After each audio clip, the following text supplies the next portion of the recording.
Assalamu alaikum wa rahmatullahi wa barakatuh. Bismillah ar-Rahman ar-Rahim. Alhamdulillahi Rabbil Alameen. Wassalatu wassalamu ala Rasulillah wa ala alihi wa sahbihi ajma'een.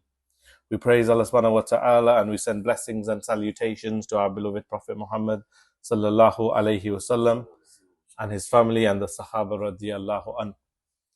May Allah bless us with his mercy and forgive us of our mistakes. My dear brothers, Allah subhanahu wa ta'ala, He says in Surah Al-Jathiyah, have you seen who has taken as his God or as his ilah his own desire? Have you seen he who has taken his God as his own desire?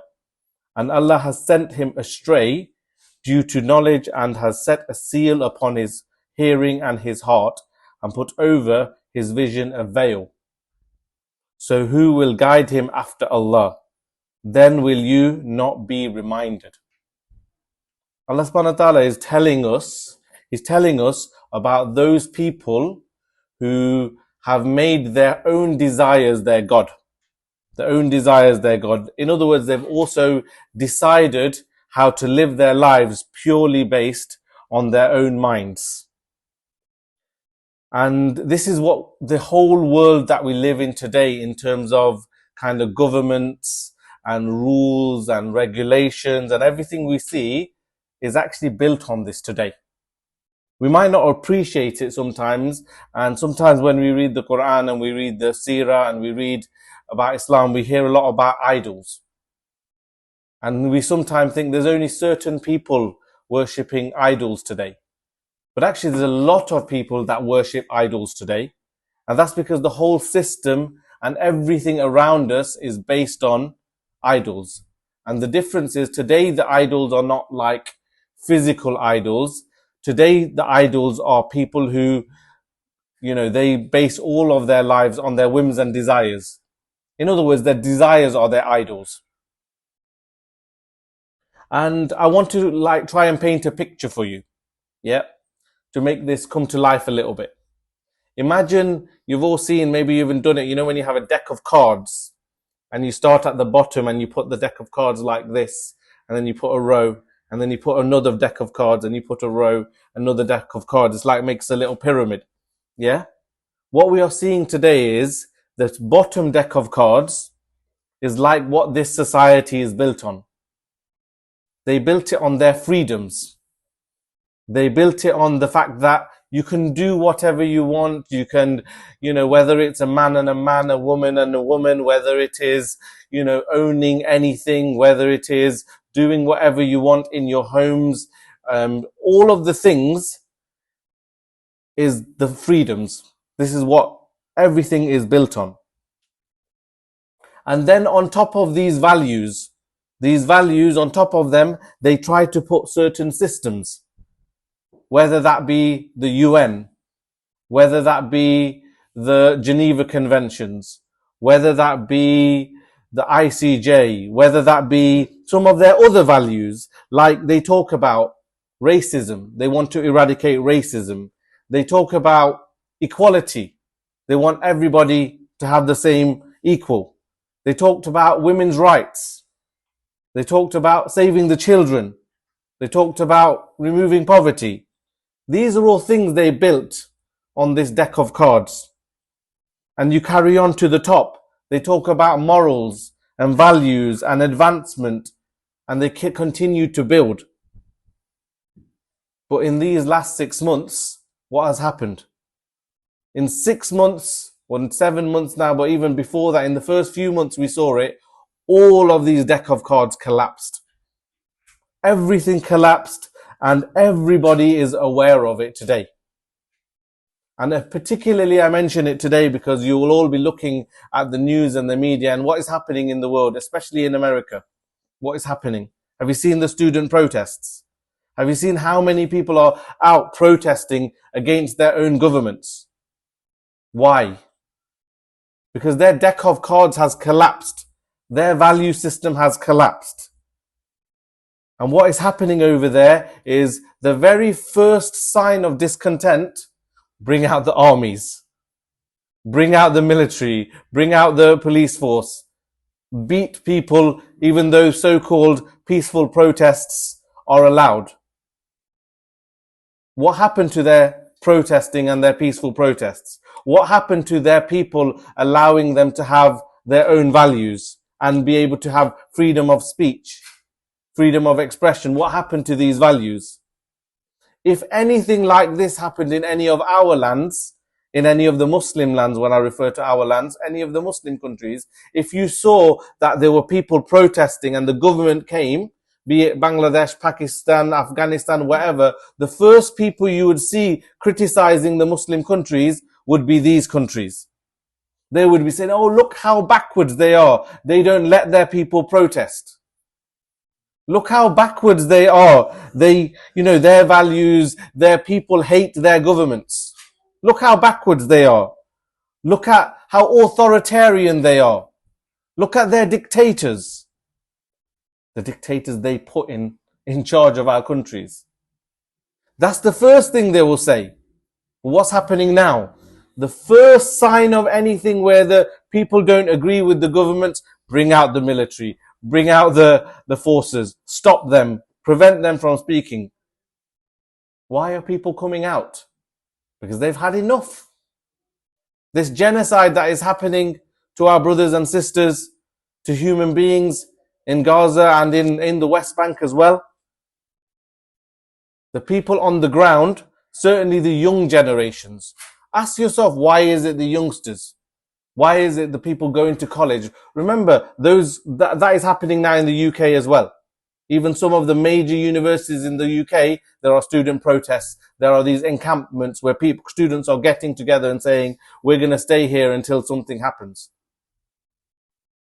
The reason is, there's many reasons. One of the reasons is that the media, us, that we're a bit older, if we're in our 40s, 50s, 60s, if we're used to switching on the news to find our media. They were able to control what we see and what we think because of the mainstream media. Ask yourself, why are they trying to ban TikTok in America? Because that's where the youth are. That's where they're getting the correct view of what is happening in Palestine. And that's why they want to ban it. And that's why many of these students that are out protesting, first and foremost, obviously they have the zeal, they're young, they want to make change, they want to make the world a better place. They see injustice and they're opposed to injustice. But also, they are not as affected by that mainstream media as we were affected or the older generations are affected. Those deck of cards that I mentioned? Keep thinking about them. What else is on those deck of cards? One of their other values is journalism. Expression of journalism, stories. The BBC is supposed to be known as this organization that's supposed to be independent journalism. It's been exposed as the worst propaganda tool that there is. Just this week, I was watching, I was in a hotel, so I flipped on to BBC and they were talking to one of the guys, family members who was in that World Central Kitchen and who got killed. I was watching for about 10 minutes. The whole time they were saying, oh, this person got killed. He worked for this organization. Every time it was, oh, his vehicle got hit by a missile. For the whole 10 minutes, not once did they say who launched the missile. It was words like, oh, the missile. Oh, it's an investigation. Who's been investigated? Who sent the missile? This is what mainstream media is like today. And this is why we are seeing these protests, because those are people who are seeing more of the truth. And many of them are not Muslim. Many of the people who are protesting in America, and we are seeing it around the world, it's been happening in France, it's happening in the UK. And again, all of them are heavy-handedly treating those protesters, especially in America. If you read a bit more, you'll see that there's been like counter protests, and where the counter protests happen, they're the ones that are being violent and the police are stepping back. But then when they get the opportunity, it's the police that are actually hitting or abusing and hitting the ones that are pro-Palestine. That deck of cards again. What else was on that deck of cards? Anti-Semitism. For many, many years, what if you say anything against Israel, then it was, oh, you're anti-Semitic, you hate Jews. That card was such a powerful card for them that many people lost their jobs. You know, like senior professors at universities, they lost their jobs because they said something against the state of Israel because of the anti-Semitic card. Today, many people are saying being called anti-Semitic is a badge of honor because it usually means you criticize this illegal state of Israel, the Zionist state. So this is that deck of cards that I'm referring to. That deck of cards has completely collapsed. And where did it start? From what Allah subhanahu wa ta'ala said, that I said right at the beginning. They have made their desires their ilah. Because they believe in all these freedoms, and they sound nice, but when you build on top of them, look what we get today. Ask yourself, how much wealth is there in the world? Trillions, yeah? Let me tell you where much of that wealth is. There's $1 trillion pornography industry. Where does that come from? It comes from that deck of cards. There's $1 trillion gambling industry. It's in that deck of cards. There's a whole world economy built on riba and debt. Guess which country is the most in debt in the world? United States of America. Nearly 40, apparently this year they're going to be like 44 trillion in debt. How is that possible? You have to ask yourself for a second. They're supposed to be the superpower of the world. But that's because this whole economy, it can burst because it's built on debt and it's built on riba. What else? The entertainment industry, trillions of dollars. The arms industry, nuclear weapons, trillions of dollars. All of these are built in this deck of cards because that's where these freedoms have led them to. These freedoms have led them to this deck of cards where actually the ones at the top have all of these trillions and all of the masses and the human beings of the world are suffering because of it. Poverty exists because of it. Depravity in society where they're all into, watching all of these, constantly just bombarded with entertainment and pornography. That's what it creates. And my brothers, that deck of cards has collapsed. These industries still exist, but that deck of cards of their values has collapsed. And they're desperately trying to hold on to their trillions. Now ask yourself, why do they hate Islam? Every one of these $1 trillion industries, it's only Islam that opposes them collectively. Islam says no to pornography. Islam says no to gambling. Islam says no to riba. Islam says you can't have a debt-based economy. Islam says if you have arms, you have them to further justice on this earth, not to bomb everybody. Why do you think Britain and America don't really give anything about what the Zionists are doing? Because what the Zionists are doing by killing 30, 40,000 is peanuts to these countries. When they went into Iraq, millions killed. At least 1 million was killed. When America bombed Hiroshima and Nagasaki, they talk about removing nuclear weapons from all of these countries. You guys are the only ones that have ever dropped nuclear weapons. Maybe you should be the ones that get rid of your nuclear weapons. Nobody else has dropped them. That's why they don't care, really, that Israel is bombing Muslims and killed 40,000. For them, 30, 40, 50,000 is nothing. They've killed millions. I read something really interesting this week. When they went into America, the Native Americans, modern day America, Native Americans, there was apparently 60 million, and some say more. This was just one study, and I'll reference a study in the UK. A UK university, when it was studying climate change, they found 100 years where they said climate change just changed. This 100 years, the temperature just dropped. And they were like, why did the temperature just drop in the middle here and then carry on?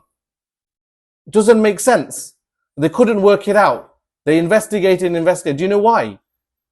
because nearly 60 million and maybe more Native Americans were killed or died in America at that period of time. And then when the forests all grew back because people was not living there, then the climate changed. They killed so many people that it caused climate change. That is their history. And then they blame Muslims. And it's Islam that was the one that removed poverty. It's the Islam that distributed wealth correctly. So why am I mentioning this also? I mention it as a deck of cards because it's collapsing. And you know when something collapses, there's more of an opportunity to build from the ground. And that's where Islam comes into play. My brothers, this is the time for us to be giving dawah. This is the time where you can easily go out there. No one can say to you anymore, our values are better. No one can say. Even you see it on news stations now. Someone tries to come out with, oh yeah, but we did this. Oh, but look, this is, you support genocide. They have no moral standing anymore. This is your opportunity, my opportunity, our opportunity to say, look, this is what Islam does. Islam, we build our first deck, and we wouldn't call it a deck. This is a strong foundation with pillars. Our foundation is we can prove that Allah subhanahu wa ta'ala exists. We can prove a creator. This is our foundation. We can prove that Allah subhanahu wa ta'ala has given us rules and regulations. We can prove that there are messengers. We can prove the messengers came to guide us and not have our values based on our aql. We can prove all of this, and then we can prove that then we have a system. We have justice. We have rules for men. We have rules for women. We have rules for borrowing money. We have rules for agriculture. We have all of these rules that then build that foundation, and then we build on a firm foundation. Our values are the same today as the day the Prophet sallallahu alaihi wasallam brought those values to us as Muslims. Their values have collapsed. And then all of these industries, brothers, that's why they hate Islam, because they're fearful of the fact that it's only Islam that opposes this and Islam has an alternative. If now we're quiet when we should be on the front foot, that means we're not doing our duty as Muslims. Genuinely, we're not doing our duty as Muslims. If their way of life is collapsing and we don't say this is the Islamic way of life and this can solve all of your problems, look at what your values led to and look at what our values lead to, then we are being negligent. And we need to make this effort. So that's why I wanted to reflect on this verse, because people think there are not idols anymore, but there are idols. And the whole institutions and everything that we see around us are built on these idols. It's time for Islam to come and remove this idol and for us to put Islam in its place. So I want you to remember those verses. I want you to go and study more. I want us all to be prepared to be able to speak to people and to be able to destroy and expose what their values stand for, because they've been destroyed anyway. And I'll end with a verse of the Quran where Allah subhanahu wa ta'ala says in Surah Muhammad, O you who have believed, if you support Allah, He will support you and plant your feet firmly. أقول قولي هذا واستغفر الله ولكم ولسائر المسلمين فاستغفروه إنه هو الغفور الرحيم.